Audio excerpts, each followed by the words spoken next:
Phase exercise મારા teacher જે હતા મિસ્ટર તાવરિયા જે લોકો 3 મિનિટ રિફાઇનિંગ એક એક્સરસાઇઝ અને રિવર્સમાં 3, 2, 1 પછી એ ફેઝ શીખવાડતા. એટલે ફેઝ એક્સરસાઇઝ નહીં શીખવાડું, ફેઝના મૂવમેન્ટ્સ તમને શીખવાડીશ. એ તમારે પ્રેક્ટિસ કરવાના. કદાચ 1 વર્ષ પછી ફરીથી મળવાનું થાય તો એક્ઝેક્ટ ફેઝ એક્સરસાઇઝ આપણે સાથે કરશું. ત્યાં સુધીમાં તમારા મૂવમેન્ટ્સ એકદમ પાકા થઈ જશે.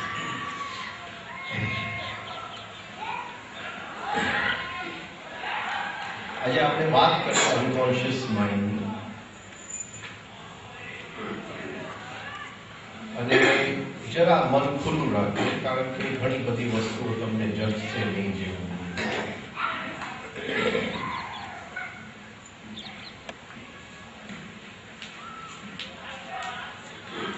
આપણે તે દિવસમાં જોઈ ગયા કે અનકોન્શિયસ માઇન્ડની અંદર અગાધ શક્તિ પડેલી છે.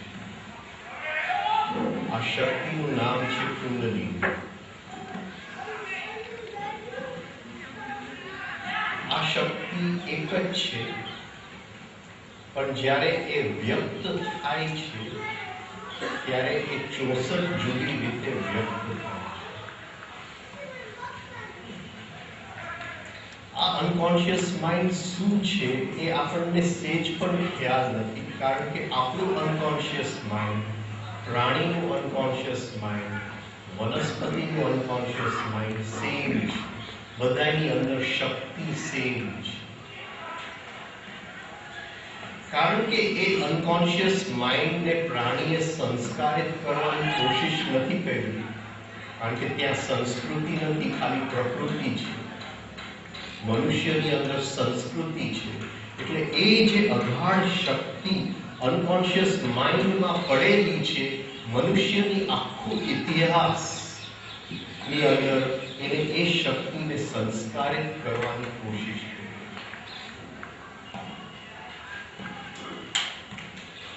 ઓશો એક બહુ સુંદર દાખલો આપે છે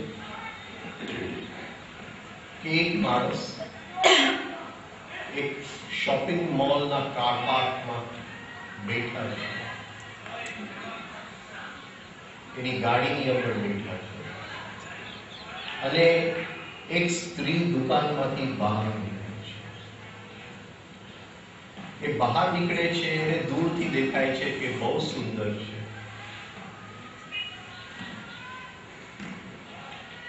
બહુ દેખાવડી છે.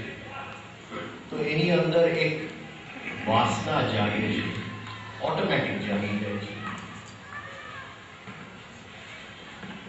અને ધીમે ધીમે એ સ્ત્રી નજીક આવતી જાય છે, એમ એને ઓળખી લે છે કે આ તો મારી બેન છે. તરત જ બધું બદલાઈ જાય છે, અંદરના રસાયણો બદલાઈ જાય છે.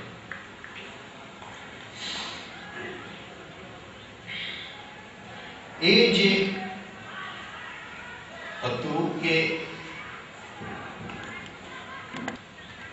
એ સ્ત્રી પ્રત્યે જે કામ વાસના જાગી, એ અનકોન્શિયસ માઇન્ડ, એ મારી બેન છે, એ સબકોન્શિયસ માઇન્ડ છે, એ સંસ્કૃતિ છે.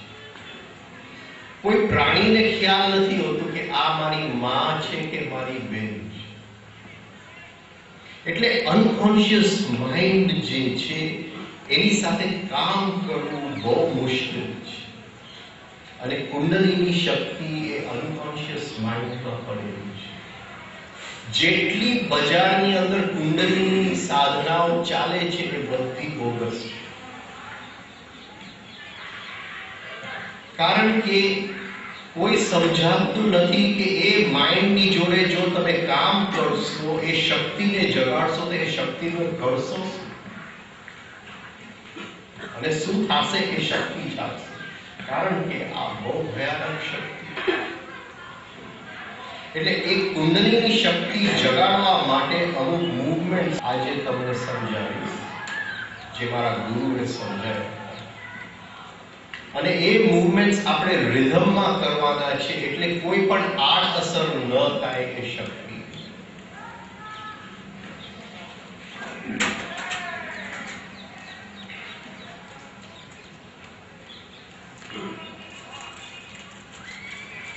મહાભારતની અંદર આ જે અનકોન્શિયસ માઇન્ડ છે એને વિરાટ પ્રદેશ કહેવામાં આવે છે. પાંડવો 12 વર્ષનો વનવાસ પછી એ વિરાટ પ્રદેશની અંદર અજ્ઞાતવાસ ગાળવા જાય છે. હવે એ કુંડલીની સાધના કરવાની 12 વર્ષની લોકોએ સાધના કરી છે, વનવાસ કર્યું છે. જ્યારે આપણે આ 12 વર્ષ વનવાસ કરેલું છે, સાધના કરેલું છે, પછી એ કુંડલીની સાધના માટે આપણે લાયક એ પ્રદેશની અંદર અજ્ઞાત જવું હોય, ત્યાં કોઈ આપણને ઓળખતું નથી. એ પ્રદેશની અંદર કે આ અર્જુન છે બહુ મોટો ધનુર્ધારી છે, કે આ યુધિષ્ઠિર છે રાજાઓનો રાજા હતો, ત્યાં કોઈ ઓળખતું નથી. કે આ ભીમ છે સૌથી શક્તિશાળી છે. જેમ સાયન્સની અંદર આપણે એટમને સમજીએ અને બે એટમ્સ ભેગા થઈને એક મોલેક્યુલ થાય, આપણે કહીએ કે આ પાણીનું મોલેક્યુલ છે H2O, અને એ મોલેક્યુલ શેનાથી બન્યું છે? હાઇડ્રોજનના એટમ અને ઓક્સિજનના એટમથી બન્યું. તો પાણી મોલેક્યુલની એક જ્ઞાત છે, એની ઓળખાણ થાય કે આને પાણી કહેવાય. હાઇડ્રોજનની પણ ઓળખાણ થાય કે આને હાઇડ્રોજન કહેવાય. ઓક્સિજનની પણ ઓળખાણ થાય કે આને ઓક્સિજન કહેવાય. પણ જ્યારે ઓક્સિજનનું એટમ તોડવામાં આવે છે ત્યારે એમાંથી ઇલેક્ટ્રોન્સ નીકળે છે. હાઇડ્રોજનનું એટમ તોડવામાં આવે છે તો એમાંથી એક ઇલેક્ટ્રોન નીકળે છે. કાર્બનનું એટમ તોડવામાં આવે છે તો 12 ઇલેક્ટ્રોન્સ નીકળે છે. અને આ ઇલેક્ટ્રોન્સ જ્ઞાત નથી, અજ્ઞાત છે.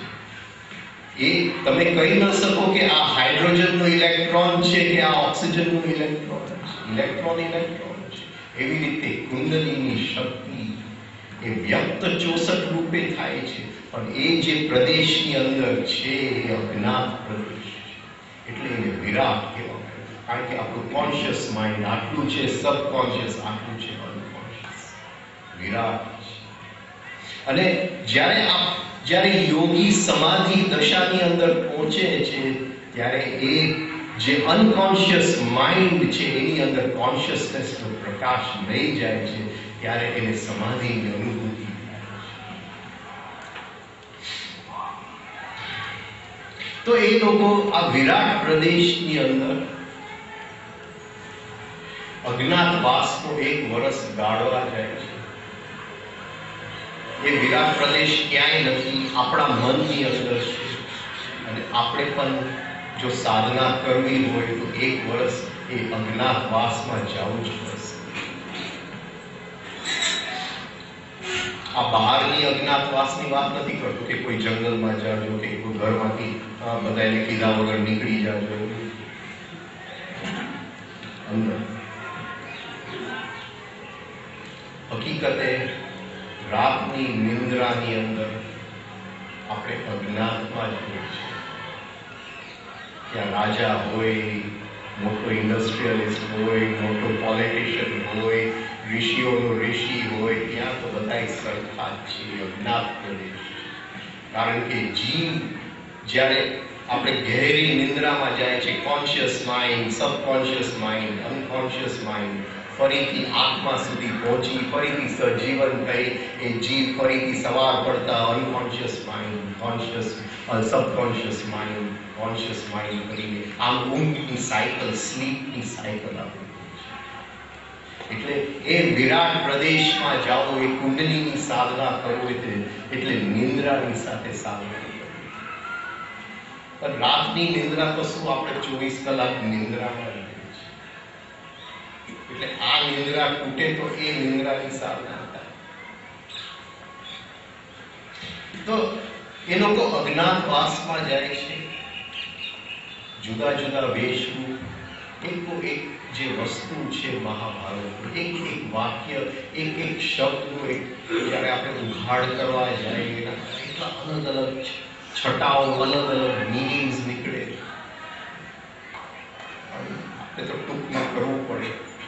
1,00,000 શ્લોક છે. એ 1,00,000 શ્લોક માટે એક જિંદગી તો લાવવી પડે.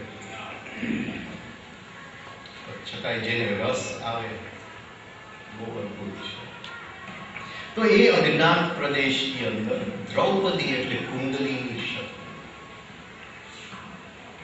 કુંડલીની શક્તિ એક બાજુ એનો છેડો સેક્સ એનર્જીમાં છે, બીજી બાજુ એનો છેડો અંદરના ભગવાન શ્રી કૃષ્ણના હાથમાં છે. એટલે દ્રૌપદીની એક સાડીનો છેડો દુશાસનના હાથમાં છે, એક સાડીનો છેડો શ્રી કૃષ્ણના હાથમાં છે. એ સેક્સ એનર્જી જ્યારે 5 ચક્રની અંદર ચડે છે, મૂલાધાર, સ્વાદિષ્ઠાન, મણિપુર, અનાહત, વિશુદ્ધિ, એટલે મૂલાધારથી ચાલુ કરીએ સહદેવ, નકુલ, અર્જુન, ભીમ, યુધિષ્ઠિર, એ 5ની સાથે જ્યારે એ દ્રૌપદીનું લગ્ન થાય છે ત્યારે એ સેક્સ એનર્જી કુંડલીની શક્તિ બને છે. એનું નામ કુંડલીની સાધના.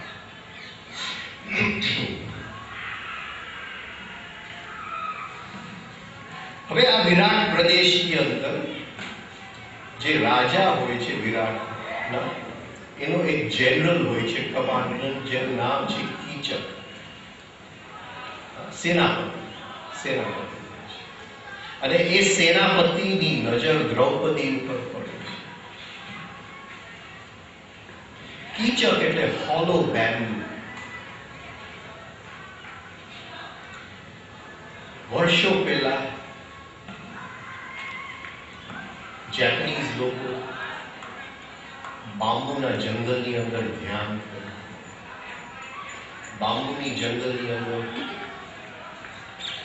કીડાઓ હોય, એ કીડાઓ બેમ્બુ ખાય તો બેમ્બુની અંદર કાણા પડે, અને પવનનું ફૂંકાય અને પવન નીકળે બેમ્બુના જંગલમાંથી, અને એ કાણાઓમાંથી નીકળે અને જુદા જુદા નાદ ઉત્પન્ન થાય, અને એ લોકો એ બેમ્બુના જંગલની અંદર મૌનમાં બેસી અને એ નાદની ગહેરાઈમાં જાય મેડિટેશન. એમાંથી ફ્લૂટ, જે આપણે કહીએ ફ્લૂટની શોધ એ બેમ્બુના જંગલમાં. કીચક એટલે હોલો બેમ્બુ, જે એક જ સૂર વગાડી શકે, પવન અંદર આવે જે એક જ સૂર વાગે એ કીચક. અને એ જે સૂર વાગે એની સામે એ કંઈ પણ સંસ્કૃતિને જોઈ નહીં કે આ મારી બેન છે, આ મારો ભાઈ છે, આ મારી માં છે, આ મારું આ છે. ત્યાં સંસ્કૃતિ વચ્ચે નથી આવતું, કારણ કે એ જંગલનો નાદ છે, જંગલનો સૂર છે. આપણી અંદર એક કીચક બેઠેલું છે, અને એ કીચકનું વધ નથી થતું જ્યાં સુધી અંદરનું ભીમ એ અંદરનો કીચકને મારી નથી નાખતો, ત્યાં સુધી કુંડલીની સાધના કરવા માટે આપણે લાયક નથી. કીચક મરવું છે,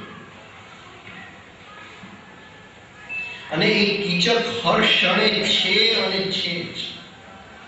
આપણા સંસ્કૃતિના કારણે દેખાતો નથી. આપણને એમ લાગે છે કે એવા વિચારો મને આવતા નથી, એ બધી ખોટી વાત છે. બધા વિચારોની પાછળ તો એક કીચક તો બેઠો જ છે. હું મારી માને પણ જોઉં તો પેલું અંદર ગહેરાઈમાં થાય કે એ સ્ત્રી છે, હું પુરુષ. પછી સંસ્કૃતિ આવે કે એ મારી માં છે, ભલે એ 72 વર્ષ. સમજાય છે હું શું કહેવા માંગુ છું? આ કીચક છે, અનકોન્શિયસ માઇન્ડનો સેનાપતિ છે, વિરાટ પ્રદેશનો સેનાપતિ છે. આ ઠોકમ ઠોક કરવાથી આપણે બદલાવાનું નથી. હા, કોઈ કે બધાની અંદર બેન જો અને બધાની અંદર માં જો, એ નાટકો કરવાથી કંઈ બદલાવ. બી ઓથેન્ટિક. જો તમારે રિયલી અધ્યાત્મના માર્ગે ચાલો, એ રસ્તો નથી. ઉપર સાકરનું પડ ચડાવવાથી કડવી દવા મીઠી નથી. અને આપણા બધાય સાધુ સાકરનું પડ ચડાવવા સિવાય કંઈ કામ નથી. નકલી દાગીના સોનાની ભેટ ચડાવીને વેચી રહ્યા છે. અત્યારે અધ્યાત્મની બજારની અંદર નકલી સિવાય કંઈ મળતું નથી.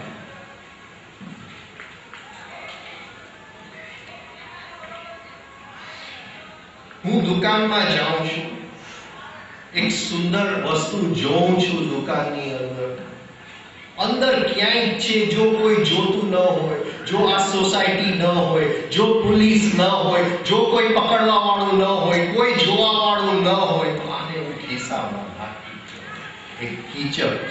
એ છે જ બધાની અંદર, એમાં કંઈ મને સમજાવવાની જરૂર નથી. કીચક છે. અનકોન્શિયસ માઇન્ડ છે. અનકોન્શિયસ માઇન્ડ અજ્ઞાત છે. એ નથી જાણતું કે આ દુકાનવાળાનું છે અને આ ભાઈ છે ને આ બેન છે, ત્યાં બધું અજ્ઞાત છે.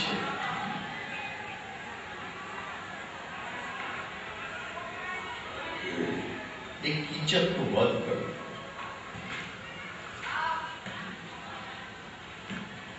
અને હર ક્ષણે એક કીચક આપણો બધાય વિચારોની પાછળ, બેકગ્રાઉન્ડની અંદર એ છે અને છે ગમે તે. આપણે આપણી નાની દીકરીને પણ જોતા હોય તો બેકગ્રાઉન્ડમાં છે. આ જો તમે સમજી શકો,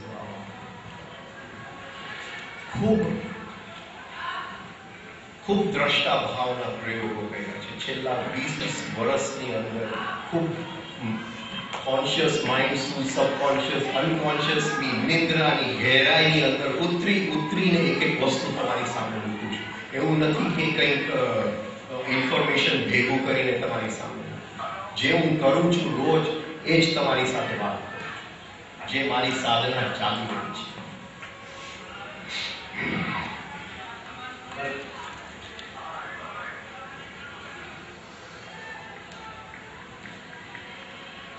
હવે એક કીચકને ભીમ મારે છે. ભીમને જરા સમજી લો. ભીમ એટલે વાઇટલ એનર્જી. વાઇટલ એનર્જી, બલ, શરીરનું બલ. એક માણસ નીરસ છે તો આપણે કહીશું એની અંદર વાઇટલ એનર્જી. આ યુગની અંદર આપણી વાઇટલ એનર્જી ખવાઈ ગઈ છે. માણસ લગભગ લોકોની વાઇટલ એનર્જી ખવાઈ ગઈ છે. તમે માનશો ને, હું તો દવા કરું છું, પણ આજે જે પેશન્ટો આવે છે એમાં 20 થી 25% સેક્સના પ્રોબ્લેમ્સ લઈ રહ્યા છે. વાઇટલ એનર્જી નથી, વાઇટાલિટી નથી. શું કહેશું? જીવન છે. ભીમ અને ભીમની શક્તિનું કોઈ અંત નથી. અને ભીમ વાયુ પુત્ર છે. એટલે વાઇટલ એનર્જી અને વાયુ. વાયુ એટલે શ્વાસ, વાયુ એટલે પ્રાણ.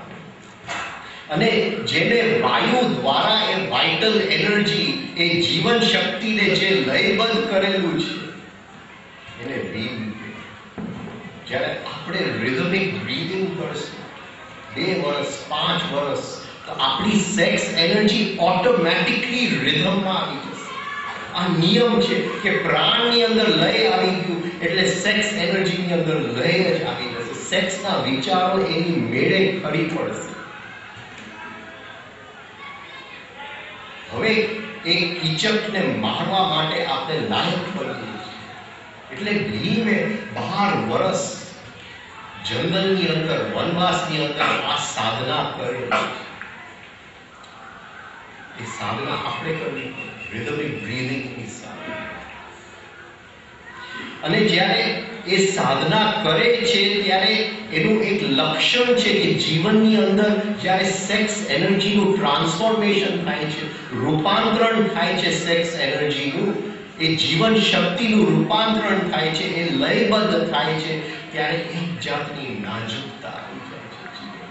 સ્પર્શની અંદર નાજુકતા, વાણીની અંદર નાજુકતા, ચાલવાની અંદર નાજુકતા, હરેક કાર્યની અંદર એક નાજુકતા, સોફ્ટનેસ આવી જાય છે. આ જાણે કે સેક્સ એનર્જી ખાલી સેક્સ સેન્ટરમાં ન રહ્યું, એ તરી આવ્યું, આ હાથની બહાર સ્પર્શ ઉપર આવ્યું, જીભ ઉપર આવી ગયું, આંખની દ્રષ્ટિમાં આવ્યું. આખું જ્યારે આપણે વનવાસ જોઈએ ત્યારે દ્રૌપદીની દેખરેખ ભીમે રહી છે. એની નાનીમાં નાની ઈચ્છા પૂરી કરી. ભલે આટલો બલવાન હતો પણ આટલો નાજુક પણ. અને આ બધા લક્ષણ છે કે એને એ સેક્સ એનર્જીને રૂપાંતરિત કરે. rhythm and balance પણ લે આપે છે. તો એ એક રાતે કીચકને મારે છે, અંદરના કીચકને મારે છે, પણ એમને નથી મારતો. અર્જુન તબલા વગાડે. અર્જુન એટલે આપણું અંદરનું રુજુ તત્વ, જે કોઈ પણ રૂપ લઈ શકે. આપણું હૃદય, આપણી ફિલિંગની એનર્જી, સેન્સિટિવિટીની એનર્જી, સંવેદનાની એનર્જી. સંવેદના કોઈ પણ વાસણની અંદર મૂકો, એનો શેપ લઈ શકે, એનો આકાર લઈ શકે. એ અંદરનો અર્જુન છે. અત્યારે તો આપણા ફિલિંગ્સની અંદર તો આવેગો છે, લાગણીઓ છે. આપણો દીકરો જોઈ લે તો તરત લાગણી આવી જાય, આવેગ આવી જાય. કોઈ બીજાનો દીકરો આવી જાય તો તરત દૂર ભાગી, બીજું તો ઉલટું આવેગ આવી જાય. આપણા ભાવ કેન્દ્રમાં ભાવો નથી, લાગણી વેરાઓ છે. ભાવ શું છે ખબર નથી. આપણે લાગણી લાગી જાય છે કે અરે હું આ છોકરીના પ્રેમ હતા વગર તો હું હવે સુસાઇડ કરી લાગી ગયું છે. આપણે લાગી જાય છે. જ્યાં ભાવ તો પ્રકાશ છે અંદર, જે સામે આવ્યો પડ્યો પ્રકાશની ઉપર, એ કોઈની સાથે લાગી નથી જતું. જે લાગી જાય છે એ પ્રેમ, એ લાગણી છે.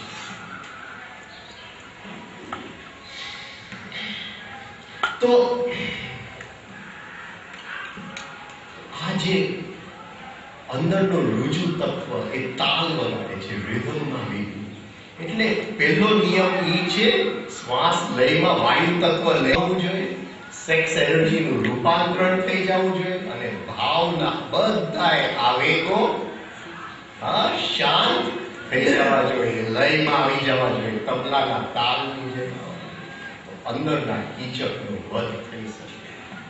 અંદરનો કીચકનો વધ થાય તો કુંડલીની સાધનાની શરૂઆત.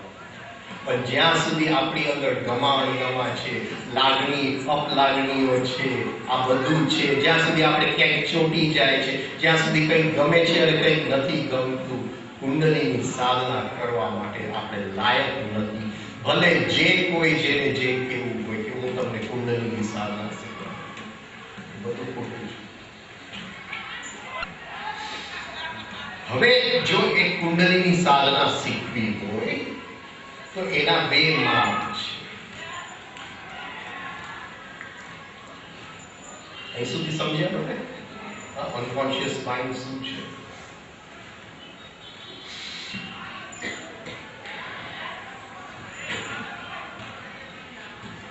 જે મૂળ આધાર ને સ્વાદિષ્ટાન, જે પહેલા બે ચક્ર જે છે,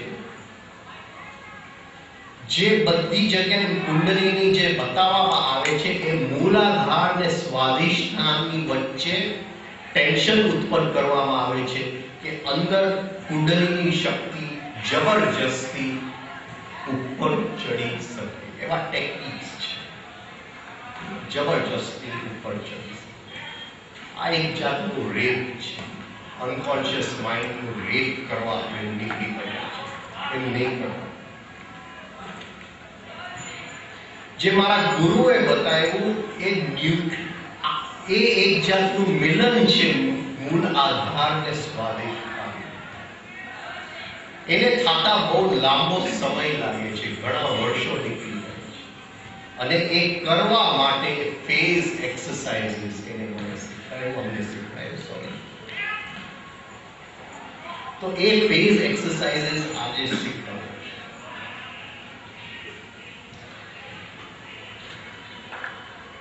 એમ કહેવાય છે કે આપણો જે સૂર્ય જે છે,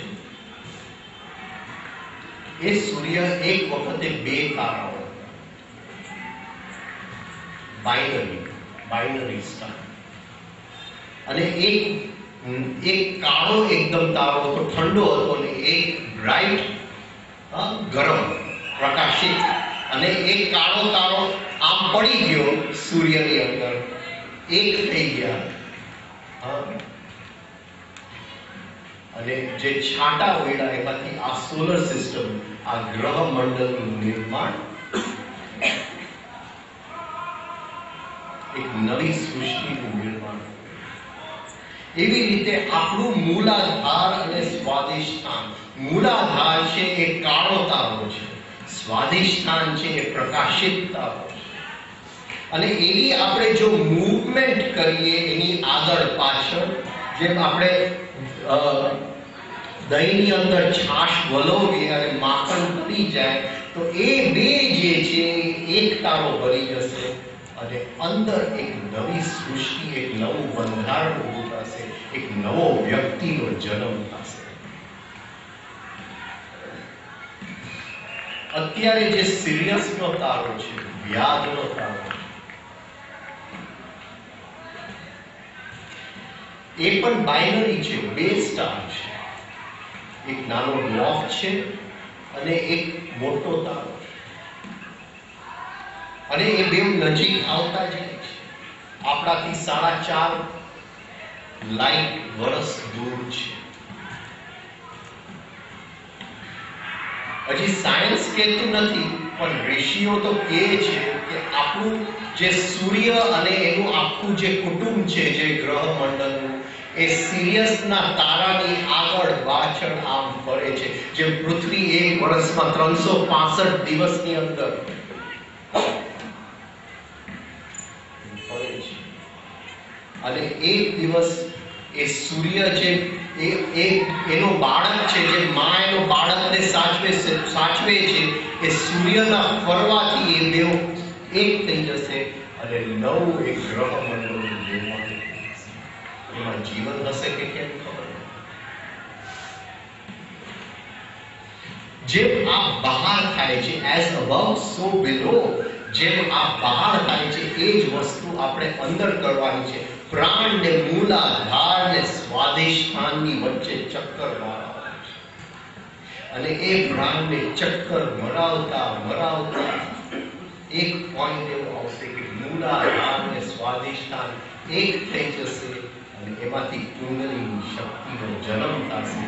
અને એ બીજા ચક્રોને ધીમે ધીમે પેલા સહદેવ, નકુલ, અર્જુન, ભીમ, યુધિષ્ઠિર, અંદરના એક પાંડવની સાથે દ્રૌપદીનો જન્મ થશે.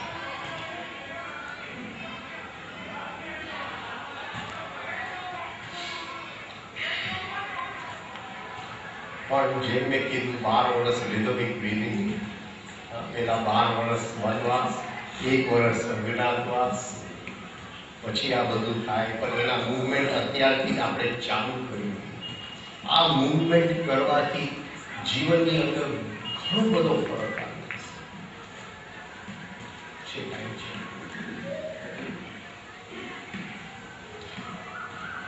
પતંજલિ મુનિએ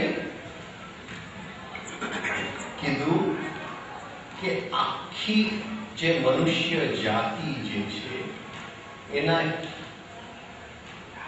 જુદા જુદા નબળાઈઓ છે. આ નબળાઈઓ વિશે હું આવતીકાલે સાંજે વાત કરવાનો છું, એટલે ખાલી જસ્ટ મૂકું છું.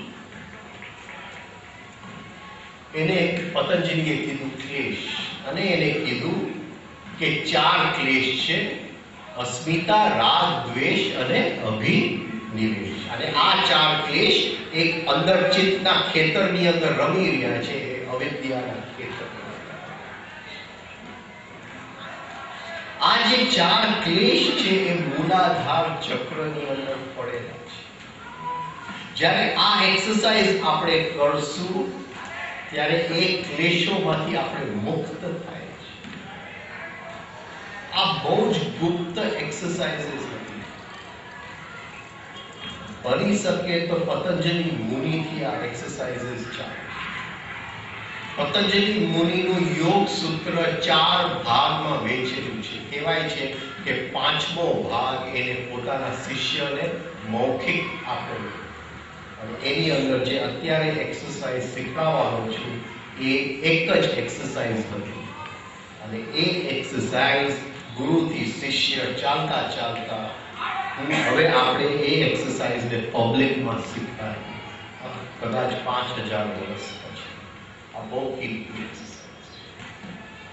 તમને ખ્યાલ નથી કેટલા નસીબવાન છો આ એક્સરસાઇઝ આપણે શીખવાથી, કારણ કે જે તમારી પ્રગતિ થોડા વર્ષોમાં આ એક્સરસાઇઝમાં થશે. વિચારો, જે સાધુ હિમાલયમાં આખી જિંદગી મેડિટેશન કરે છે એની પર કેટલી પ્રગતિ.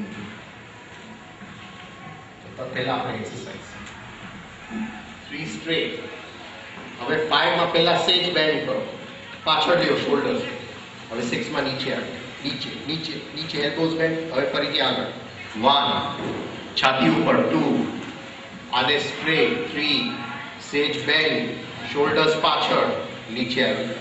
ફરીથી 1 આગળ, 1, છાતી ઉપર 2, એલ્બો સ્ટ્રેટ 3, સેજ બેન્ડ, શોલ્ડર્સ પાછળ, નીચે આવે. શ્વાસ એ રીતે જ લેવાનું છે. 1 2 3 in, 5 6 out. Pull down 6, forward, up, pull down 6, forward, up, pull down 6, 1 2, pull down 6, 1 2, pull down 6, forward, up, pull down 6, forward, up, pull bend 6, forward, up, pull bend 6, forward, up, pull bend 6. હવે એક વસ્તુ જરા ધ્યાન રાખજો કે જ્યારે 3 માં હો ત્યારે ઘણાના શોલ્ડર્સ ટાઈટ થઈ જાય. શોલ્ડર્સ લૂઝ છે, એલ્બોઝ ટાઈટ છે. શોલ્ડર્સ લૂઝ છે, એલ્બોઝ ટાઈટ કરવાના છે. શોલ્ડર્સ લૂઝ, આ લૂઝ. હા, આમ નહીં કરતા. હા, શોલ્ડર્સ લૂઝ. હા, એટલે શોલ્ડર્સ તો જ પાછા લેવાશે. ટાઈટ હશે તો પાછા નહીં લેવાય. Right?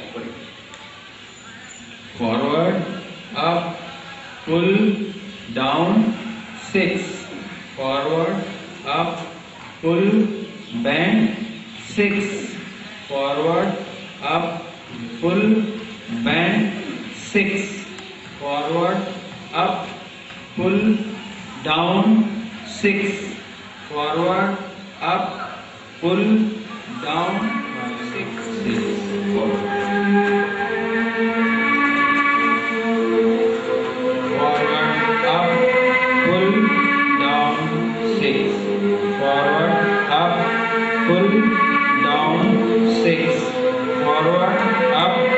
Pull down, up, pull bend 6.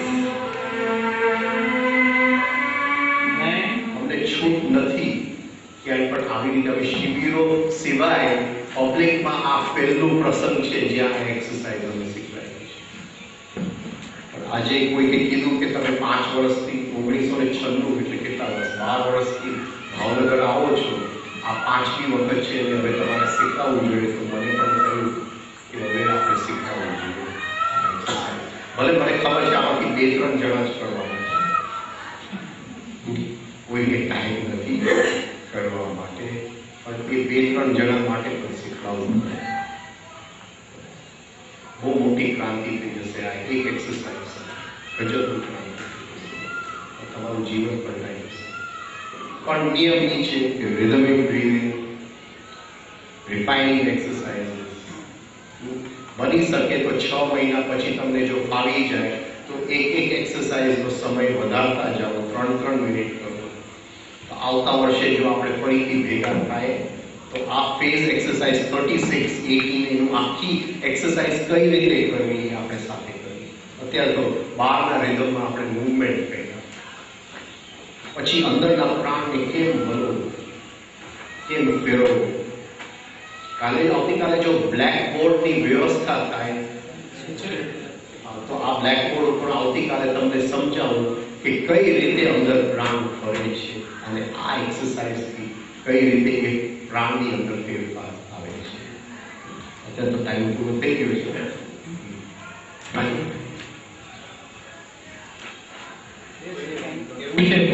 પૂછો સવાલ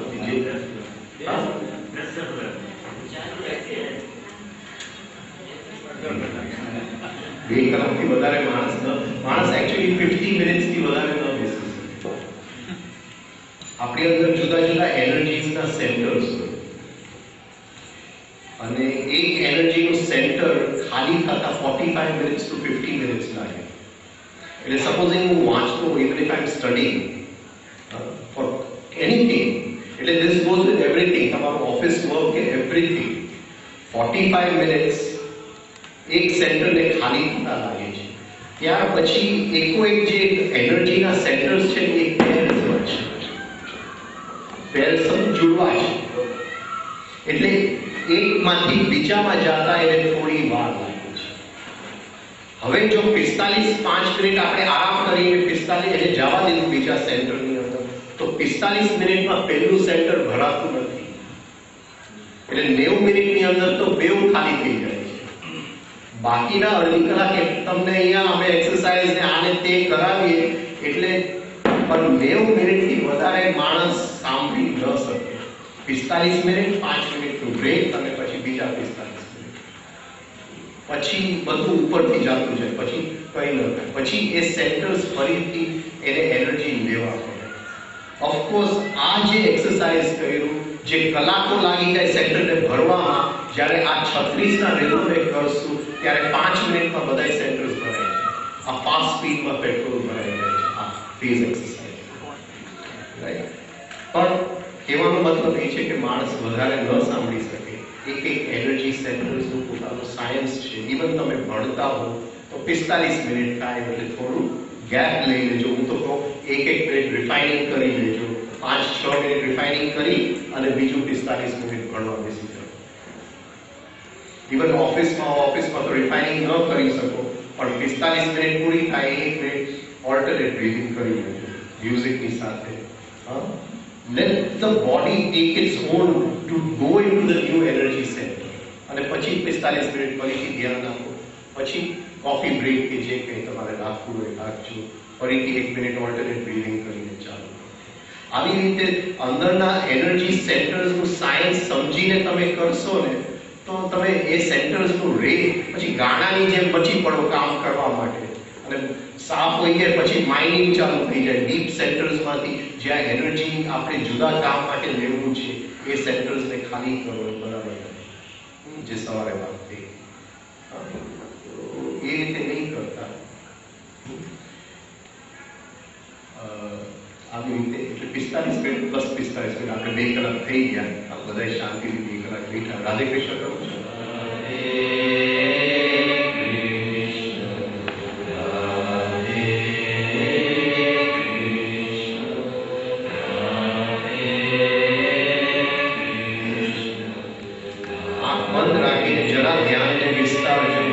આજુબાજુના વાતાવરણ વિસ્તારતા જાઓ. પૃથ્વી, ગ્રહમંડળ, સૂર્ય, તારાઓ, આખા બ્રહ્માંડમાં ધ્યાનને અહીંથી વિસ્તારો અને અનુભવ કરો. એકોએક તારા, એકોએક સૂર્ય આ લયમાં છે. એ પણ શ્વાસ લે છે આ જ લયમાં. આપણે પણ શ્વાસ લઈએ છીએ એ જ લયમાં. સૃષ્ટિનું લય અને આપણું લય એક થઈ ગયું. સૃષ્ટિના લયમાં આપણે મળી